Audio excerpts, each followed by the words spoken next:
Bonjour, l'heure est grave. Il n'y a plus de Tesla en stock. Si vous avez tardé à passer commande, il vous faudra très certainement attendre le mois de novembre 2021. On va essayer de décortiquer tout ça. Je vais vous donner mon avis, mes sources, mais aussi vous dire pourquoi je m'intéresse spécifiquement à ce sujet. Allez, à tout de suite, jingle.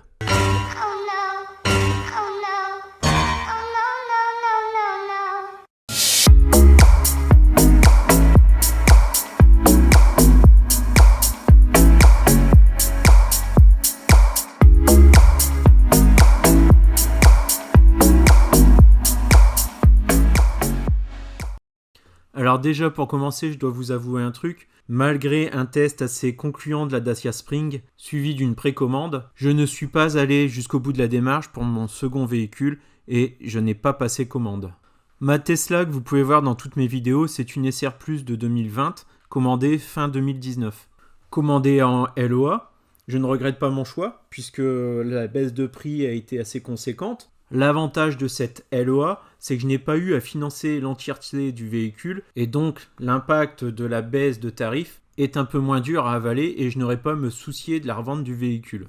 Par contre, j'ai mal calculé mon coût, j'ai tout simplement évalué mes kilomètres annuels auxquels j'ai ajouté 5000 km pour être un petit peu large, mais ce petit peu large, en réalité, j'ai fait le double. Donc aujourd'hui, j'ai tout simplement fait 15 000 km de trop à l'année. Multiplié par 5 ans, multiplié par 10 centimes du kilomètre supplémentaire, ça fait 7 500 € quand même. Je me suis dit qu'avec une Dacia Spring en second véhicule, elle allait faire le job, c'est bien, mais ça n'allait pas régler mon nombre de kilomètres que je fais en trop sur ma LOA Tesla. J'ai donc tout naturellement commandé fin juin, avant la baisse du bonus, une seconde Tesla Model 3 SR+. Vous voyez donc où je veux en venir avec cette histoire de livraison retardée, puisque même si je l'ai commandé il y a 2 semaines et que la livraison était annoncée pour le mois d'août, c'est maintenant passé en novembre sur mon portail. Ensuite, j'avoue, j'ai déjà une Model 3 SR+. C'est pas la fin du monde, je peux attendre. Quoique, mon second véhicule, je le rends début septembre, c'est quand même gênant. Mais je me mets à la place de ceux qui attendent de recevoir une Tesla depuis des mois, voire des années. Ça va être long. Tenez bon, on va regarder ce qu'on peut avoir comme info. Donc déjà pour ce qui est des hypothèses, probabilités, etc., je vous renvoie vers la dernière vidéo de Tesla Geek et où il a synthétisé tout ce qu'on peut lire actuellement sur Internet et ce qui est le plus probable. De mon côté, je pense qu'il y a peut-être une combinaison de plusieurs facteurs. Alors pour ceux qui n'ont pas encore passé commande, je pense que ça va être compliqué quand même de recevoir votre véhicule avant novembre. Par contre, pour ceux qui ont passé commande et qui ont vu leur date modifiée, a-t-on une chance tout de même de recevoir son véhicule en août, voire début septembre? C'est ce que j'ai demandé à Tesla. Comme j'ai commandé un véhicule, je suis en droit de pouvoir demander ce qu'il en est. Étrangement, j'ai 2 réponses. Une réponse plutôt rassurante, oui, on me dit que je devrais quand même recevoir mon véhicule au mois d'août. Bon, je suis plutôt content de lire ça. Par contre, je pense comprendre également qu'ils en savent rien. Lorsque je pose également la question par rapport au bonus, si je risque de le perdre ou pas, on me rassure en me donnant un article de presse qui a pas mal tourné ces derniers temps, donc un article de l'Argus. Donc je pense que leur job numéro 1, là, c'est simplement de rassurer le client et tout faire pour qu'on n'annule pas nos commandes. Bon, ensuite, annuler une commande qui est de 36 800 € et qui passe à 37 800, est-ce raisonnable d'annuler une commande pour 1000 €? Je sais pas. Mais malgré tout, perdre 1000 €, ça fait chier quand même. Donc c'est étonnant qu'il m'ait ressorti ce lien directement de la part officiellement de Tesla. Bon, après, ce sont des humains derrière l'écran, donc ils sont comme nous, ils ont trouvé l'article de presse et puis ils te balancent. Normalement, ça devrait être officiel. Moi, donc, ce que je retiens, c'est que vous devriez être donc livré quand même en août. Donc ça, je pense, est-ce que c'est vrai ou pas, j'en sais rien. Ça m'inquiète. Et puis l'autre, c'est aucune information pour le moment. Et quoi qu'il arrive, je pense que si nous avions les raisons, elles ne seraient pas forcément communiquées. Bon, ça limite, ça m'étonne pas. Je pense qu'on a plus de chances de l'apprendre comme eux via un tweet d'Elon Musk que via un communiqué officiel. Bon, en ce moment, être conseiller Tesla, ça doit pas être simple, parce qu'ils n'ont pas plus d'informations que nous. Bon, par contre, pour moi, difficile d'en rester là, hein. Je suis en recherche d'infos, prêt à bondir sur chaque news, rumeur, vérifier, chercher. D'ailleurs, à chaque fois que j'aurai une info, hein, je vous le dis tout de suite, je la passerai dans la partie communauté sur ma chaîne YouTube. Pour ne pas les louper, il suffit d'être abonné à ma chaîne. Alors déjà, je me suis souvenu d'un site lorsque je surveillais la livraison de ma première voiture, qui a été très longue à venir aussi, hein, il me semble que j'ai attendu 3 mois. Et puis sur ce site, hein, qui à la base faisait surtout dans les vues satellites, en comparant 2 vues satellites avec plusieurs journées d'intervalle, ainsi on peut suivre s'il y a beaucoup de voitures ou pas sur les parkings des usines, sur les ports de livraison, etc. etc. Oui, là on arrive dans de l'espionnage, hein, quasiment. Je suis tombé sur ce site sur un lien de l'avancée en fait des travaux, des gigafactories, comparaisons, etc. Et de fil en aiguille, je suis atterri sur une chaîne YouTube que beaucoup connaissent très certainement. Enfin, il faut quand même être Tesla fan pour connaître, hein. C'est la chaîne de... Est-ce que je m'aventure à prononcer sa chaîne? Yuwa.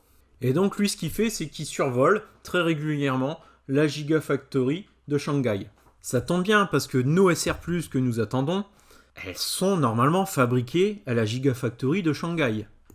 Pour une livraison en mois d'août, normalement, le parking de cette Gigafactory devrait commencer à se remplir. Et là, les news sont pas bonnes, hein. La dernière vidéo qui a été postée il y a quelques jours, enfin hier, sur une prise de vue qui date seulement de ce week-end, il n'y a pas beaucoup de voitures sur le parking et il met en commentaire: le nombre de camions a également été réduit. Selon l'actualité, il y a actuellement un lot de commandes Tesla au Moyen-Orient. Elles sont garées sur le parking. Les véhicules sur site sont de nouveaux véhicules qui seront transportés jusqu'à la marina de Dubaï. Donc non seulement il n'y a pas beaucoup de véhicules sur le parking, et a priori, elles ne sont pas à destination de l'Europe. Pour résumer, a priori, l'usine de Shanghai, elle n'est pas en train de produire de nombreux véhicules. De mon côté, je pense vraiment que l'hypothèse pénurie de tout ce qui est informatique, semi-conducteurs, etc., ça prend de plus en plus. Pour moi, je commence vraiment à me dire que c'est l'hypothèse la plus probable. En tout cas, cette chaîne YouTube, hein, elle est vraiment à suivre si vous attendez, et surtout si vous attendez une SR+, parce qu'il passe régulièrement faire un petit tour de drone au-dessus de l'usine. Ça permet tout simplement de vérifier s'il y a beaucoup de monde ou pas sur le parking, avec du stock en attente d'expédition. Puis l'autre astuce également, hein, c'est de vérifier au niveau des ports, hein, celui de Zeebrugge, s'il y a des bateaux qui sont en provenance de Shanghai. Et justement, là, on a le Way Go Slow qui arrive à Shanghai et qui part vers Zeebrugge. Arrivée prévue à Shanghai donc demain, le 7 juillet. Départ le 10, donc ça laisse 3 jours pour charger. C'est pas mal, ça veut dire qu'il y a pas mal de voitures. Avec une arrivée à Zeebrugge le 13 août. Donc ça ferait, je pense, une livraison ça de SR+, fin août. C'est quand même à prendre avec des pincettes, rien d'officiel, ce ne sont que des déductions. Je pense, moi, je prendrais cette fiabilité d'information à 80-90%. Ensuite, reste à savoir effectivement si l'usine de Shanghai a produit assez de voitures pour remplir un bateau, est-ce qu'il y en aura assez pour tout le monde, etc. Ça, rien n'est sûr. Parce que pour l'instant, les images drones, elles sont quand même pas terribles du week-end dernier. Donc je croise les doigts, hein, je m'abonne à la chaîne YouTube, hein, et je mets les notifications, etc. D'ailleurs, c'est ce que vous avez dû faire aussi avec ma chaîne, hein, j'espère.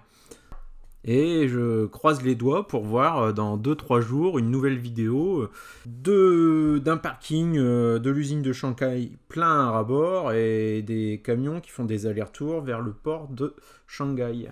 Malheureusement, de mon côté, j'ai quand même un petit peu peur que la production est fortement réduite et donc que le bateau ne soit loin d'être plein et qu'il y ait effectivement quand même des livraisons qui s'effectuent au mois d'août, mais peu de livraisons. Donc voilà, c'est reparti, hein, donc je vais me remettre à Marine Traffic, hein, et puis aussi regarder les va-et-vient de bateaux dans les ports. Je vais essayer de choper plusieurs comptes Twitter de personnes proches de l'usine Tesla de Shanghai. Bon, il fallait peut-être pas regarder ma vidéo, hein, mais je suis plutôt pessimiste pour le moment pour recevoir mon véhicule au mois d'août. Parce que il n'y a pas beaucoup de véhicules. Voilà. Donc si c'est pour partir avec peu de véhicules, autant espérer un parking avec plus de voitures et un bateau mieux rempli. Allez, avant d'arrêter cette vidéo, pour moi, donc multifacteur, pour moi, pénurie des semi-conducteurs. De toute façon, dans l'industrie, c'est pareil, il y a des pénuries partout. Quand, dans mon monde professionnel, je dois commander beaucoup de matériel informatique, je galère. J'ai commandé des choses en novembre que je reçois seulement maintenant. Donc je pense que Tesla, il est comme un autre constructeur, peut-être même moins bien loti parce que il est moins gros. Par contre, à mon avis, ils ont plus de facilité de développement pour s'adapter et utiliser une autre puce plutôt qu'une autre, parce que on n'est pas sur du codage en dur sur les puces, normalement, on est plus sur du software. Alors, couplé à tout ça, ils ont aussi beaucoup de commandes, plus que d'habitude, je pense. Les commandes, les Tesla, on en voit de plus en plus. Je connais beaucoup de personnes qui commandent. Dans mes parrainages, malgré que je vous dis de plus utiliser mes parrainages, il y a toujours des gens qui passent par mon lien de parrainage. Donc on verra, dans quelques semaines on en saura certainement beaucoup plus lorsqu'il y aura des bateaux à destination de Zeebrugge avec des vignes d'affectés. Allez, j'arrête les mauvaises nouvelles pour ce soir. Mettez-moi en commentaire si vous avez plus d'infos, la petite news, etc. Je suis friand, je suis autant intéressé que vous. De mon côté, si j'en ai, j'hésite pas à le poster dans la partie communauté. Allez, ciao, bonne semaine, à très bientôt pour la suite des vidéos road trip.